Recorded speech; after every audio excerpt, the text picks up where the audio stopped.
तकलीफों के सिवा कुछ नहीं मिला। बहुत से लोग यही कहते हैं, अरे अभी तो पूरा जीवन पड़ा है, बहुत समय है हमारे पास, हम कर लेंगे। लेकिन वो भूल जाते हैं कि समय और जीवन दोनों कभी नहीं रुकते। बहुत समय पहले की बात है, एक नगर में एक राजा रहते थे। वो राजा बहुत शक्तिशाली थे। वो राजा युद्ध में बहुत निपुण थे।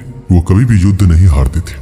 आसपास के नगरों के सभी राजा उनसे डरते थे, पर उनका सम्मान भी करते थे, क्योंकि इस बात का डर लगा रहता, अगर राजा को किसी बात का बुरा लग जाए तो वो हमसे हमारा नगर छीन लेगा।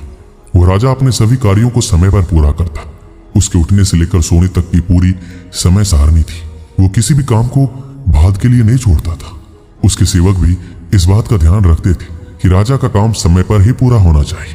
उस नगर की पूरी प्रजा राजा से बहुत पसंद थी, क्योंकि राजा उनकी सभी समस्याएं निपटा देता था, कभी भी कल पर नहीं टालता था।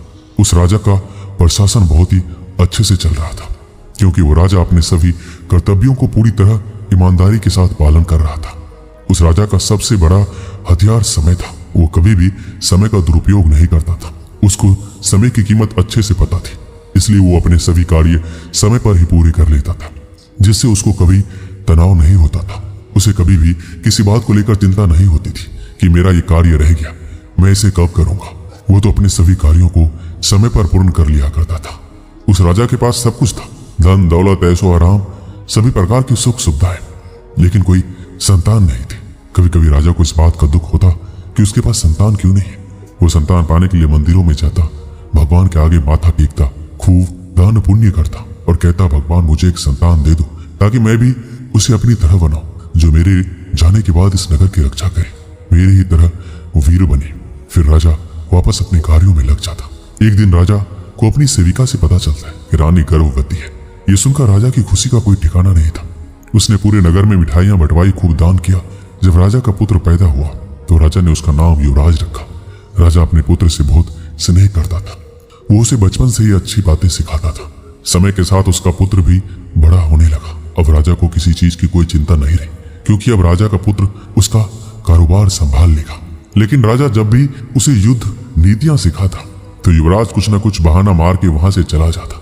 राजा उसे बहुत समझाता, बेटा ये तुम्हारे जीवन में आगे काम आएगी, तुम्हें इन्हें सीखना चाहिए। पर युवराज तो युवराज था, वह राजा की कोई बात नहीं मानता, बस सुख सुविधाओं का आनंद लेता।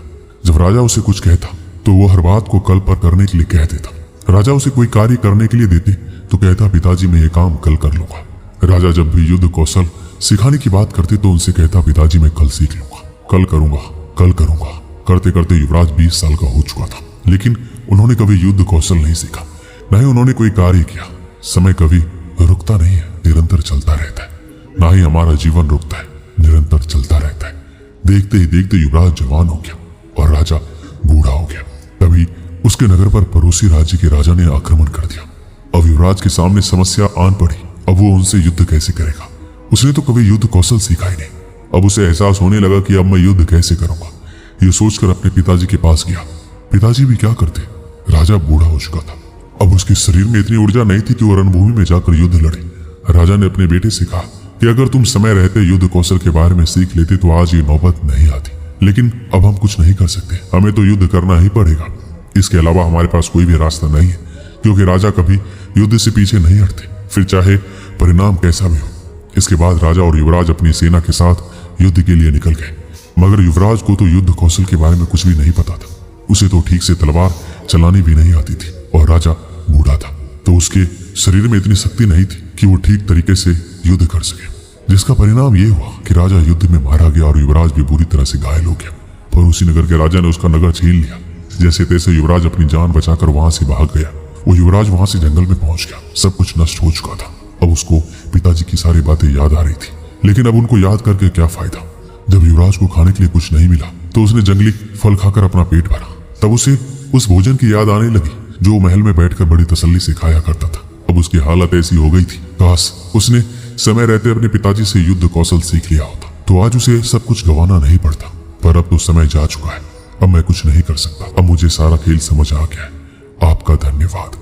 इसके बाद युवराज बहुत मेहनत करता है, युद्ध कौशल सीखता है, फिर कभी आलस नहीं करता है, कभी काम को नहीं टालता है और एक दिन वो सफल राजकुमार बनता है। उसके बाद युवराज वापस अपना नगर हासिल कर लेता है। दोस्तों, इस वीडियो में बस इतना ही। मिलते अगली वीडियो में। अपना ख्याल रखिएगा।